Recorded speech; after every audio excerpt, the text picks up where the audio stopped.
Hi, മനോരഥങ്ങൾ സീരീസിൽ അശ്വതി നായർ സംവിധാനം ചെയ്ത ഒരു എപ്പിസോഡാണ് വിൽപ്പന എന്ന് പറയുന്നത്. അപ്പം ഞാൻ വിചാരിച്ചു ഈ ഒരു സീരീസിലെ ഏറ്റവും മോശം അല്ലെങ്കിൽ ഏറ്റവും അത്ര രസമില്ലാത്തൊരു എപ്പിസോഡ് എന്ന് പറയുന്നത് ഓളവും തീരവുമായിരിക്കും എന്നാണ് ഞാൻ വിചാരിച്ചത്.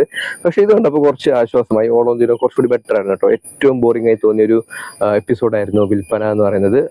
കാഴ്ച എന്ന് പറയുന്നത് ആ എപ്പിസോഡില്ലേ, അതിൻ്റെ സെയിം പ്ലോട്ട് തന്നെയാണ്. അതായത് ഡിസ്ഫങ്ഷണൽ ആയിട്ടുള്ള മാരേജ് റിലേഷനൊക്കെ തന്നെയാണ് ഇതിൻ്റെയും ഒരു ബേസിക് കോർ എന്ന് പറയുന്നത്. പക്ഷെ അത് അവതരിപ്പിച്ചിട്ടുള്ള രീതിയും ഇതിന്റെ ഡയലോഗൊക്കെ ഭയങ്കര ആർട്ടിഫിഷ്യൽ ആയിരുന്നു. കണ്ടിരിക്കാൻ കുറച്ച് ബുദ്ധിമുട്ടൊക്കെ ആയിരുന്നു. ആസിഫ് അലിയാണ് ലീഡ് റോളിൽ വന്നിട്ടുള്ളത്. സുനിൽ ദാസ് എന്ന് പറയുന്ന ഒരു പത്രപ്രവർത്തകനായിട്ടാണ് ഇദ്ദേഹം അഭിനയിക്കുന്നത്. മദ്രാസിലായിട്ടാണ് ജോലി ചെയ്യുന്നത്.